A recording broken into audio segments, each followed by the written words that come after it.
प्रधानमंत्री नरेंद्र मोदी ने नए संसद भवन की छत पर बने राष्ट्रीय प्रतीक चिन्ह का अनावरण किया।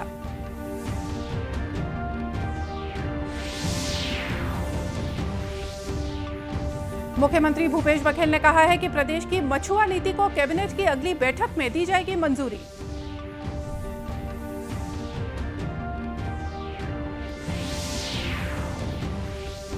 देश भर में आज प्रधानमंत्री राष्ट्रीय प्रशिक्षु मेले का आयोजन। रायपुर और भिलाई में आयोजित प्रशिक्षु मेले में अनेक युवा हुए शामिल।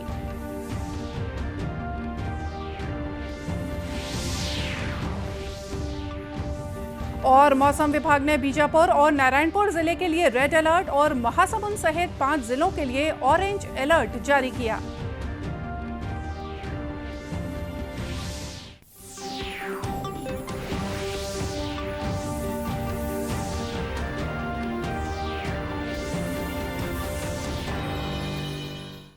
नमस्कार, आप देख रहे हैं दूरदर्शन समाचार। मैं हूं मोनिका शर्मा और आइए अब देखते हैं समाचार विस्तार से।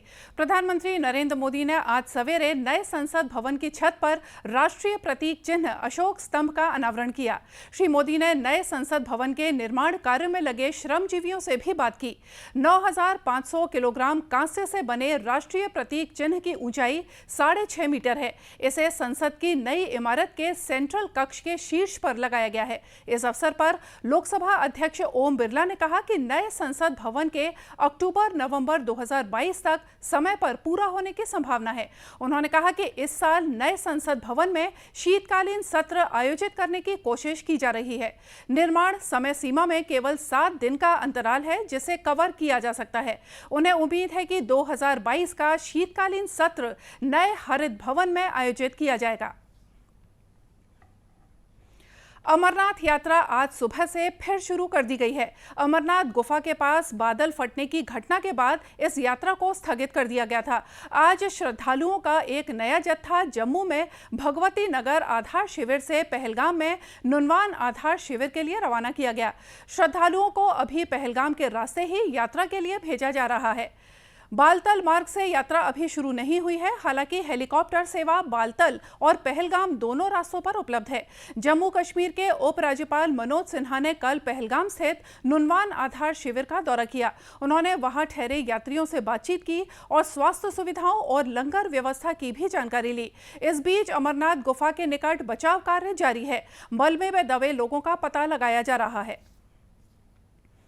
मुख्यमंत्री भूपेश बघेल ने कहा है कि प्रदेश की मछुआ नीति को कैबिनेट की अगली बैठक में मंजूरी दी जाएगी। मछुआ नीति का प्रारूप तैयार कर लिया गया है। मुख्यमंत्री ने कल राजधानी रायपुर के सरदार बलबीर सिंह जुनेजा इंडोर स्टेडियम में आयोजित छत्तीसगढ़ निषाद केवट समाज के नवनिर्वाचित पदाधिकारियों के शपथ ग्रहण समारोह में ये घोषणा की। इस मौके पर मुख्यमंत्री ने कहा कि समाज के लोगों के हित में राज्य सरकार द्वारा नीति बनाई जाती है, लेकिन इसका ज्यादा से ज्यादा लोगों को लाभ दिलाने का दायित्व समाज है। उन्होंने कहा कि छत्तीसगढ़ में मछली पालन को कृषि का दर्जा दिया गया है। इस नीति के तहत मछली पालन करने वाले लोगों को किसानों के जैसे बिना ब्याज का ऋण और बिजली शुल्क में छूट दी जाती है। इन प्रावधानों का लाभ उठाने के लिए समाज के लोगों को ज्यादा से ज्यादा संख्या में सामने आना चाहिए। इस दौरान उन्होंने निषाद केवट समाज के भवन निर्माण के लिए 1 करोड़ रुपए की राशि देने की घोषणा की। मुख्यमंत्री ने इस अवसर पर बिलासा देवी केवट पर शौर्य की प्रतिमूर्ति और इंद्रू केवट पर दंडकारण्यका गांधी शीर्षक से प्रकाशित पुस्तक का विमोचन किया।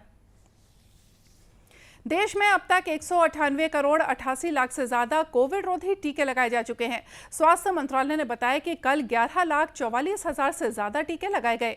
कल 16,000 से ज्यादा लोगों में कोरोना संक्रमण की पुष्टि हुई, जबकि इसी अवधि में 14,000 से ज्यादा संक्रमित स्वस्थ हुए।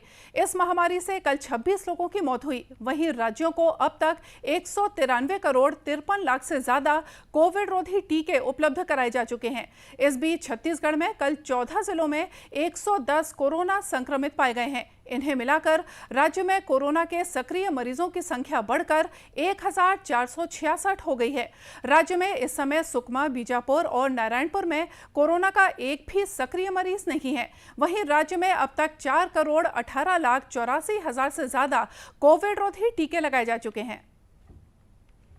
राजनांदगांव जिले में सुरक्षा बलों को 5 किलो का एक टिफिन बम बरामद करने में सफलता मिली है।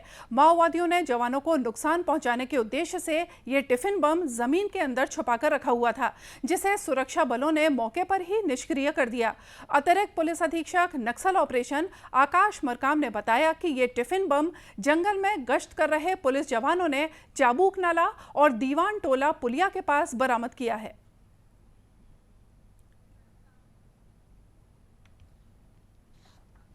एक एक्सप्लोजिव बरामद किया गया है। थाना बाग नदी से आईटीबीपी बाग नदी और थाने की संयुक्त टीम एरिया डोमिनेशन के लिए निकली थी। उसी क्षेत्र में दौरान सर्चिंग के सूचना मिली कि चाबुक नाला और जो दीवान टोला है, दीवान टोला के पास पुलिया के पास आईडी होने की सूचना थी, जो आईटीबीपी और जिला पुलिस की संयुक्त टीम के द्वारा वहां जाके आईडी बरामद किया गया और उसे डिस्पोज किया गया है सुरक्षा की दृष्टि से, और जिस पर थाना बाग नदी में अपराध पंजीबद्ध किया गया है और सूचना संकलन किया जा रहा है कि इसके द्वारा इस तरह की घटना। ये करीब 5 किलो का प्रेशर कुकर बम था, जिसे आईटीबीपी और जिला पुलिस के द्वारा बरामद कर डिस्पोज किया गया है। श्री मरकाम ने बताया कि इस मामले में बाग नदी पुलिस ने अज्ञात माओवादियों के खिलाफ अपराध पंजीबद्ध किया है और क्षेत्र में सर्चिंग तेज कर दी है। कौशल विकास और उद्यमिता मंत्रालय द्वारा प्रधानमंत्री कौशल भारत मिशन के अंतर्गत आज देश भर में प्रधानमंत्री राष्ट्रीय प्रशिक्षु मेले का आयोजन किया गया। इसी क्रम में राजधानी रायपुर में 1 दिवसीय प्रशिक्षु मेला आयोजित किया गया। रायपुर शासकीय औद्योगिक प्रशिक्षण संस्था में आयोजित इस मेले में अलग अलग रोजगार से जुड़े युवा शामिल हुए। इस मेले में पहुंचे आईटीआई के छात्र हरि किशन ने बताया कि 13 जुलाई को इस प्रशिक्षण संस्थान में प्लेसमेंट कैंप का आयोजन किया गया है। इसमें बहुत सी कंपनियां भाग लेंगी। इससे पहले इस संस्थान में प्रशिक्षु कार्यक्रम आयोजित होने से निस्संदेह इसका लाभ उम्मीदवारों को मिलेगा। 2022 को प्लेसमेंट मेला रखा गया है आईटीआई सड्डू में, जिसमें बहुत सारे कंपनी आई हैं और बहुत सारे प्लेसमेंट के मेले में भाग लेने के लिए छात्र आए हैं। आईटीआई से मैं 2 साल एयर कंडीशनिंग से पढ़ाई किया हूँ, तो मेरे को पता है कि अच्छा पढ़ाई वढ़ाई होता है। यहाँ का प्रशिक्षण संस्था भी बहुत अच्छा है और यहाँ का प्रशिक्षण है वो भी बहुत अच्छे हैं और आईटीआई भी ठीक ठाक है। और यहाँ एडवांस क्लास के लिए सैमसंग एयर कंडीशनिंग का भी सैमसंग का है और मैं सैमसंग का मैं 2 साल पूरा पढ़ाई किया हूँ सैमसंग एयर। आपको बता दें कि प्रधानमंत्री राष्ट्रीय प्रशिक्षु मेले का मुख्य उद्देश्य कंपनियों को ज्यादा से ज्यादा प्रशिक्षुओं को अवसर देना और प्रशिक्षण के साथ व्यवहारिक कौशल के जरिए उनकी क्षमता का विकास करना है। और आइए इस संबंध में और ज्यादा जानकारी लेते हैं कौशल विकास और उद्यमिता निदेशालय रायपुर के क्षेत्रीय निदेशक महेश चंद्र करदम से। हेलो हेलो हेलो जी करदम जी, आपका बहुत बहुत स्वागत है। हेलो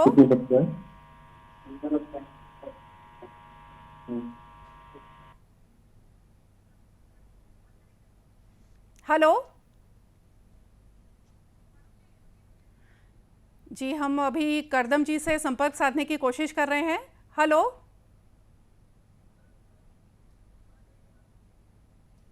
हेलो करदम जी। हेलो करदम जी, आपका बहुत बहुत स्वागत है दूरदर्शन समाचार में। जी करदम जी। जी करदम जी, आप हमारी आवाज सुन पा रहे हैं? हेलो करदम जी, क्या आप हमारी आवाज सुन पा रहे हैं? जी, हम बात करने की कोशिश कर रहे हैं कौशल विकास और उद्यमिता निदेशालय रायपुर के क्षेत्रीय निदेशक महेश चंद्र करदम जी से। करदम जी हेलो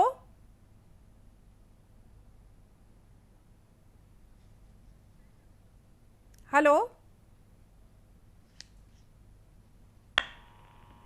हेलो जी करदम जी, आपका बहुत बहुत स्वागत है दूरदर्शन समाचार में।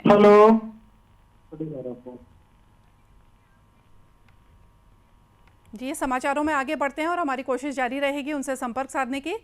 प्रदेश में मॉनसून की सक्रियता बढ़ गई है। राज्य के अधिकांश हिस्सों में बरसात हो रही है। मौसम विभाग ने अगले 24 घंटों के दौरान राज्य के दक्षिणी हिस्सों में भारी बारिश होने की चेतावनी दी है। मौसम विभाग ने बीजापुर और नारायणपुर जिले के लिए रेड अलर्ट और रायपुर सहित 6 जिलों के लिए येलो अलर्ट और महासमुंद सहित 5 जिलों के लिए ऑरेंज अलर्ट जारी किया है। मौसम विभाग ने आज जारी अपने बुलेटिन में बताया कि बीजापुर और नारायणपुर जिलों में 1-2 स्थानों पर गरज चमक के साथ अति से अति भारी बारिश होने की आशंका है।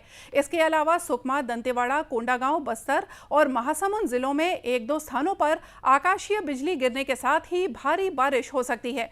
वहीं मौसम विभाग ने रायपुर, बलौदाबाजार, गरियाबंद, धमतरी, राजनांदगांव और कांकेर जिले में भी अगले 24 घंटों के दौरान भारी बारिश की चेतावनी दी है। इस राज्य में कांकेर और सुकमा जिले में तेज बारिश के कारण नदी और नालों में लबालब पानी भर गया है। अंतागढ़ में देर रात जमकर बारिश हुई, जिससे जोगीधारा नदी सहित अनेक नाले उफान पर हैं। कोदागांव पुल के ऊपर पानी बह रहा है। अंतागढ़ और चारगांव मार्ग का संपर्क दूसरे क्षेत्रों से टूट गया है। हेलो जी, अब हमारा संपर्क। हेलो करदम जी, क्या आप हमारी आवाज सुन पा रहे हैं?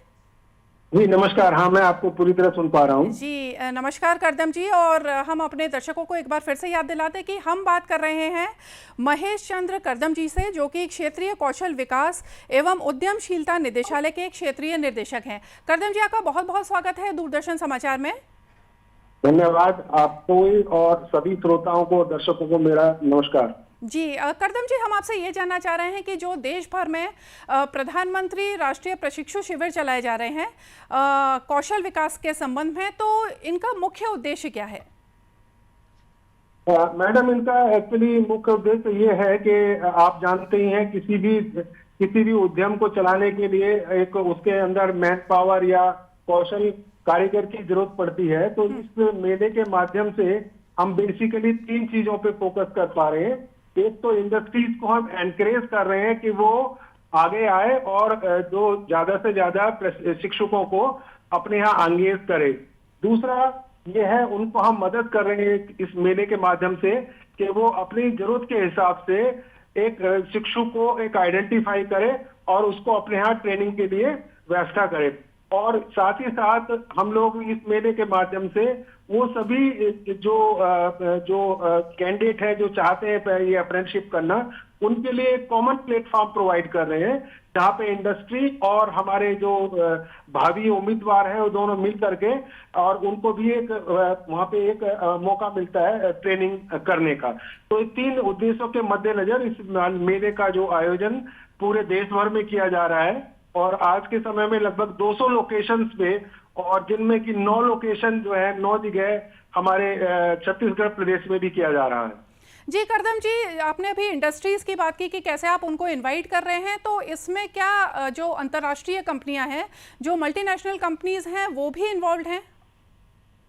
आज के इसमें मल्टीनेशनल भी कुछ हैं, लेकिन अभी इतने बड़े पैमाने पर मल्टीनेशनल कोई भी कंपनी हमारे पास अभी इसमें सम्मिलित नहीं हुई है। लेकिन भविष्य में ये हमारा एक हर महीने का एक प्रोग्राम रहेगा, तो हम लोग इसको और आगे प्रोपोगेट करेंगे और उम्मीद है जितने भी बड़े बड़े जो इंडस्ट्रीज हैं वो और भी ज्यादा मात्रा में आकर हमसे जुड़ पाएंगे। आज के इस मेले में लगभग 9 बड़े छोटे ऐसी एस्टेब्लिशमेंट हैं जो हमसे जुड़े हैं और वो अपनी जो चयन प्रक्रिया जारी किए हुए हैं, जिसमें करीबन हमारे 1034 वैकेंसी इन एस्टेब्लिशमेंट ने दिखाई थी और इसके अगेंस्ट हमारे पास जो कैंडिडेट्स हैं वो 1100 के करीब जो रजिस्टर्ड किए थे। तो इसके मद्देनजर हमें ऐसा लगता है और ये कि जितने उम्मीदवार हैं उनको ज्यादातर को मौका मिलेगा एक अप्रेंटिसशिप को ज्वाइन करने के लिए। जी, तो हमें भी ये उम्मीद है करदम जी कि ज्यादा से ज्यादा युवाओं को रोजगार मिले और जो प्रधानमंत्री का सपना है, हमारे प्रिय प्रधानमंत्री का, कि ज्यादा से ज्यादा युवाओं को रोजगार मिले, देश के युवाओं को, तो उम्मीद है कि इस शिविर के माध्यम से, इस मेले के माध्यम से उनका ये सपना भी जल्द ही पूरा होगा। तमाम जानकारी के लिए बहुत बहुत धन्यवाद करदम जी। और आइए अब बढ़ते हैं कुछ अगली खबरों की ओर। कुछ खबरें हम देखते हैं दर्शकों जिलों से।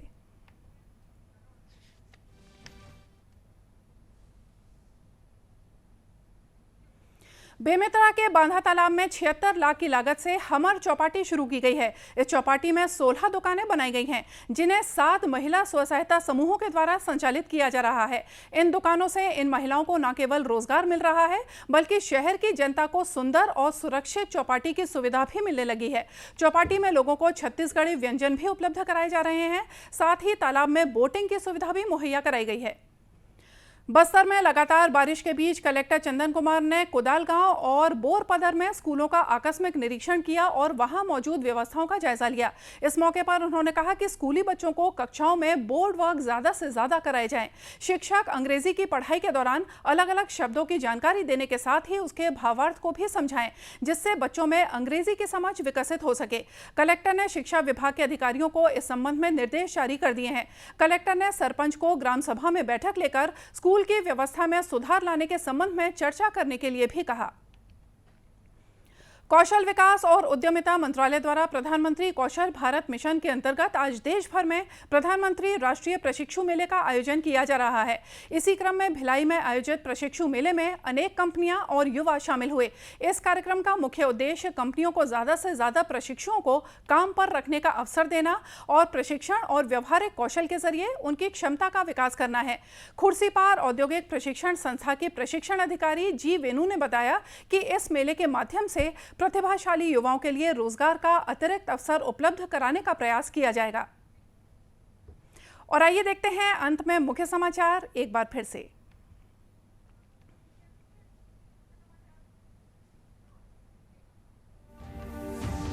प्रधानमंत्री नरेंद्र मोदी ने नए संसद भवन की छत पर बने राष्ट्रीय प्रतीक चिन्ह का अनावरण किया।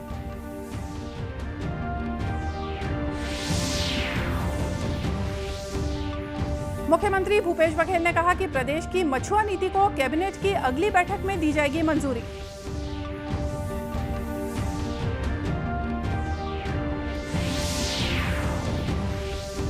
देश भर में आज प्रधानमंत्री राष्ट्रीय प्रशिक्षु मेले का आयोजन। रायपुर और भिलाई में आयोजित प्रशिक्षु मेले में अनेक युवा हुए शामिल।